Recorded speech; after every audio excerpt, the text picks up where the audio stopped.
Tonight we have a very special guest speaker, the Honorable James Dean Beckner, also known as Jim, who is the Missouri Humanities Award recipient and emeritus something or another. Anyway, no, but I remember that. He is a Missouri Humanities Award recipient, so, and also a famous speaker. So here we go. We have Jim Beckner tonight. And he's cheap. Anyway. Well, as a lot of you know, the topic tonight is Josey Wales, the movie with Clint Eastwood and Madeline Taylor Holmes in it. And I know it dates some of us, it's hard to believe, but this is the 40th anniversary of that movie. Wow. 1976. It won 2 Oscars, 1 major, 1 minor one. And it cost Eastwood $3.7 million to make the 137-minute movie. Anybody want to guess what it finally grossed when it went worldwide? It was like Smokey and the Bandit. 38 million. Wow. So he did all right in that movie too. So it was pretty popular. And again, it was really kind of popular throughout the world. So Madeline Taylor Holmes, I was always kind of in love with her, beautiful blonde. I couldn't believe it when I found out that yesterday she was 62 when she made that movie. It just can't seem possible to me that she did that. I got a list of 37 movies that she was in. I'm just going to read 5 or 6 of them. This woman must have had one heck of a neat life. By the way, she called herself Madeline Taylor Holmes because her father was a movie actor, and his name was Taylor Holmes. He did a lot of neat things. Here's just some of the movies that she was in. The Incredible Hulk, The Outlaw Josey Wales, The Great Northfield, Minnesota Raid, Lawman, Ironsides, Shane, The Gunslingers, The Sign of Zorro, Wagon Train, another Zorro movie, Broken Arrow, The Loretta Young Show, The 10 Commandments, and on and on and on. So she was in a lot of neat movies. Which part did she play? Oh, it's been a long time since I saw her, but she was the woman there. Now that girl that was in there, the kind of odd girl, that was Clint's wife. Was that her name? No. You talking about Granny Hawkins? Sandra Locke. Sandra Locke That's who is you're talking about, Yeah. right? Yeah. She was. right. I remember her in the movie. She did good, I thought. I'm not sure if she's got the minor Oscar or not. Oh, I know you're talking about the lady that had her son from Indiana and they went down to Texas. The elderly lady. Bill Green. Oh, that lady. Yeah. That old lady Yeah. is who you're talking about. Is this? She was 62 when she made Full it. of grit. She looked 92. Yeah, the green lady. She hated everybody. Missouri. Yeah, She still looks good to me. either. Well, anyway, in case you didn't know it, Okay. the movie Josey Wales was based on an Ozark Confederate bushwhacker down from around my area, a little further south than that. His real name was Bill Wilson, and when they destroyed his house and burned everything he owned and all that, he decided to get even. And like a lot of people, that's their story. Bushwhackers and guerrillas. The Union did horrible things to their families and to their homes and to their lives. And this guy is another one of those that spent the rest of his life trying to get even with them. Down in the Ozarks, a lot of people who are into history, when you say the famous bushwhacker, or even the bushwhacker, or the great bushwhacker, they all know who you're talking about, Bill Wilson. I mean, he's still kind of a hero down in that particular area. And he was never wounded once, despite being in all kinds of scrapes. And he's remembered for his superior skill with revolvers and clever tactics. He always believed in surprises and having the edge. If he didn't have the edge, he didn't do it. He could be waiting for 3 days for Union troops to come by, and if he didn't have some kind of edge, he wouldn't do it. So that's how he survived that thing. He was born in 1830 in Phelps County, and his father, Saul Wilson, was a very well-to-do farmer and owned several slaves. Then he freed them before the Civil War started and tried to convince the whole family, his neighbors, let's just be neutral, let's just ride this out. He thought it was going to be bad, and it was. But he tried to get his children to do the same thing, but when they took on Bill Wilson, that didn't hold very long. He was 6'2", 185 pounds when he was a young, strapping kid. So he had very good size for that day and age and very strong. Black curly hair and bright blue eyes. And even the men would have to admit that he was a very striking man. He had a fun-loving personality. He was a great violin player.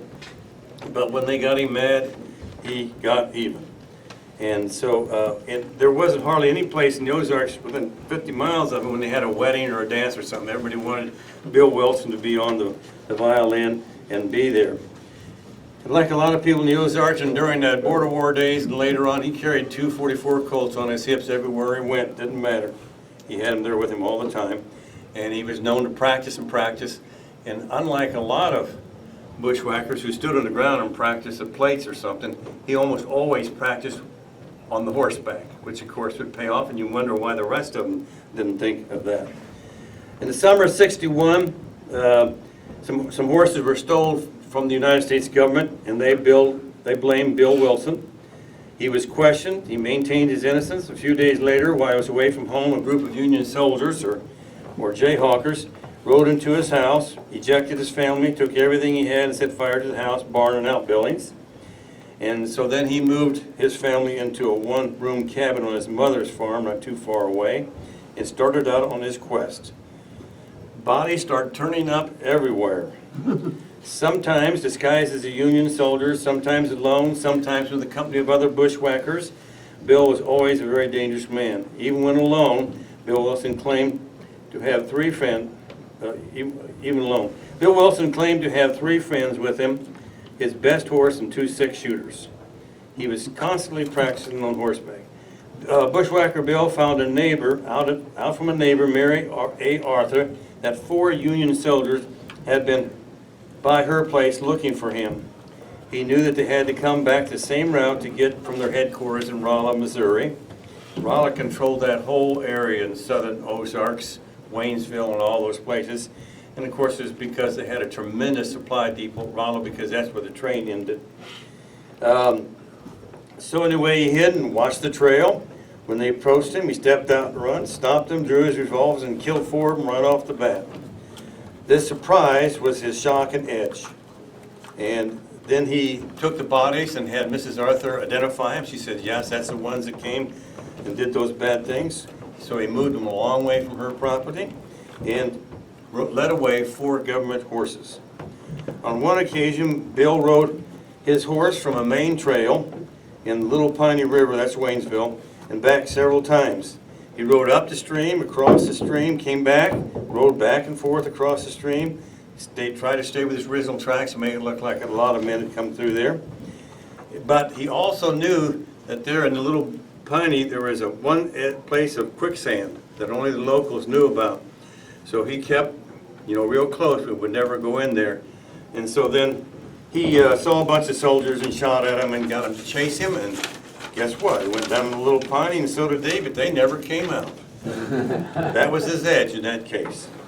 He knew the surroundings very, very good. Even the horses were drowned, so this is one of the few times he didn't come away with a few government horses. At a Union soldiers' reunion several years after the war, the favorite story was that 3 soldiers tried to trap Bill due to his love for turkey hunting. They slipped up as close to the bushwhackers' camp as they dared and started making turkey sounds. Bill caught on and slipped up the hill in order to change locations. He started calling, and that they thought that was really Turkish. So they went down there, and Bill shot him. So he used his own. Bushwhacker Jim Dean and his father were killed by soldiers. Hearing this, Bill immediately set up a rock shed next to the road close to the Dean home. He shaved his long beard to change his appearance. That was his edge.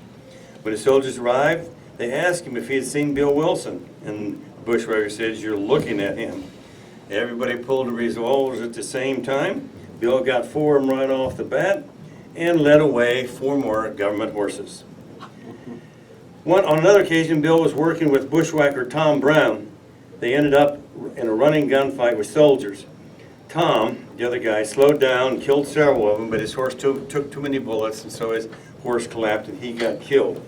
Bill Wilson kept telling people, if you don't have an edge, if you're outnumbered, you got to keep moving. Don't do those kind of things. So once again, he was right, and he didn't get shot in this case.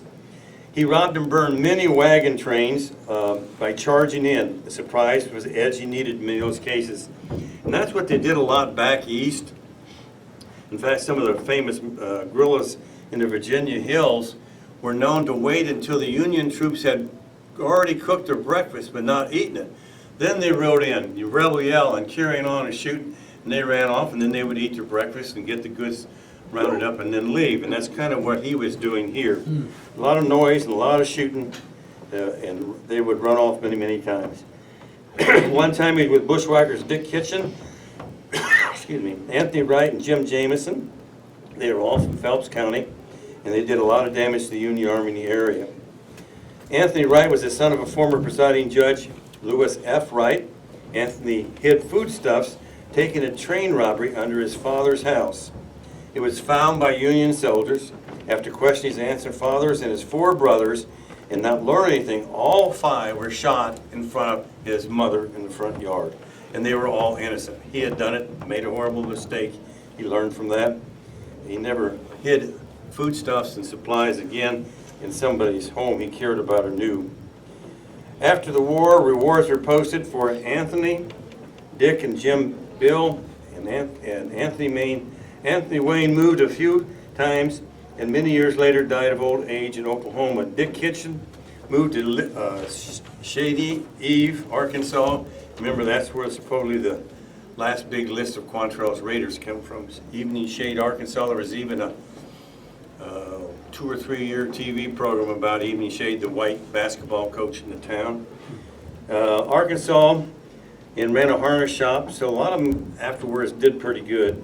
The spy gained his confidence and killed him with one of his own guns. Jim Jamison was paroled by Governor Crittenden in Arkansas and became a peace officer in Kansas and finally a Texas Ranger.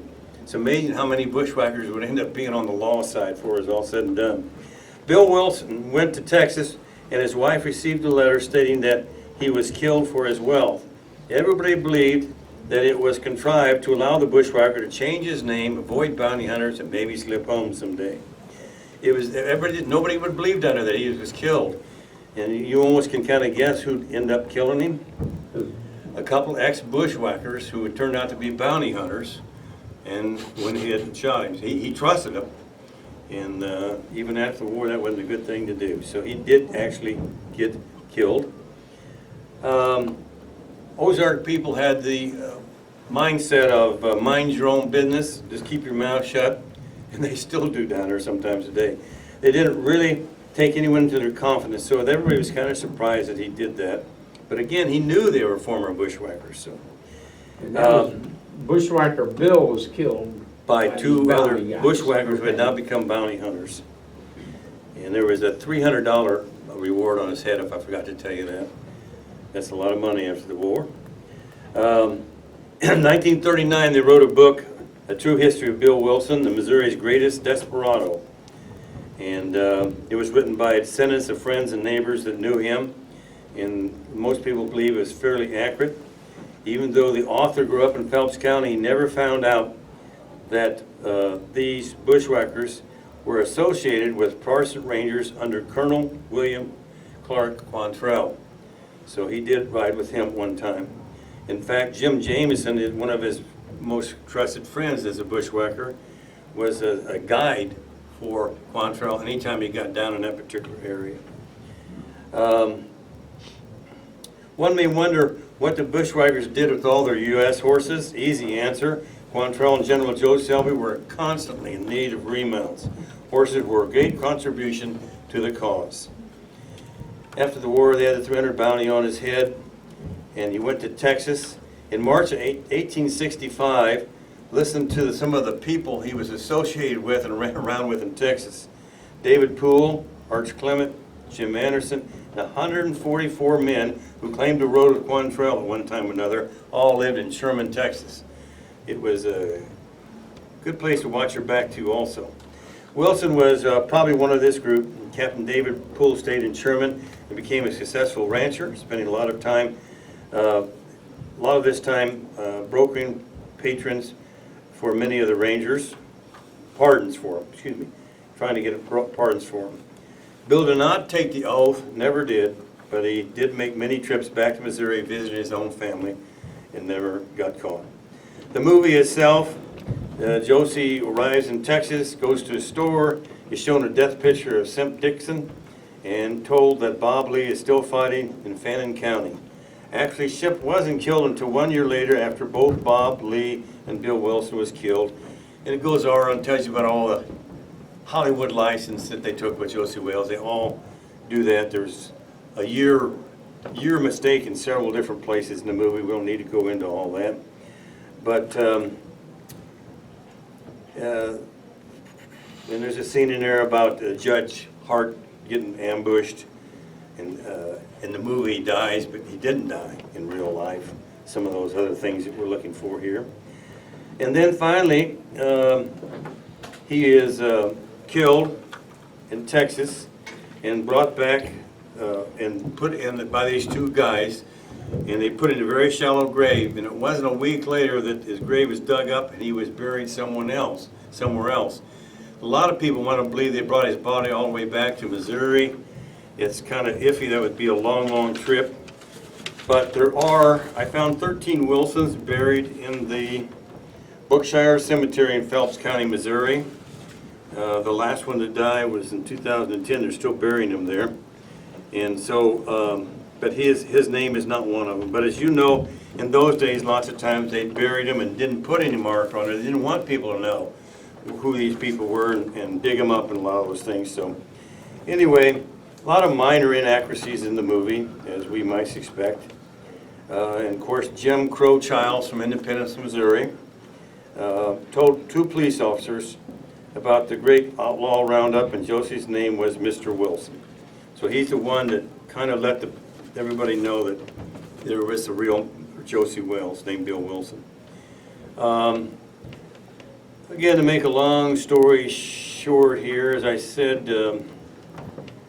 they reburied his body, but we don't know where for sure. A lot of people like to believe, since his wife and several of his kids are buried in Brookshire and in Phelps County, Missouri, that he might be there. Then one of his relatives looked into this. This is above and beyond what you normally get in a lot of things. His name, he went to the cemetery and he found two babies buried there, 3 Confederate soldiers, Bill's wife, a Cherokee Indian, and his grandfather, Low Wilson, who is also a half-breed. And he goes on about all these things and how he tried to put all this together.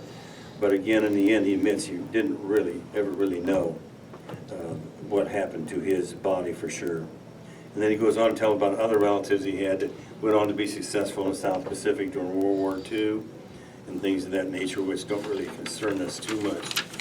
And there's always some mention of the Round Pond, Missouri massacre.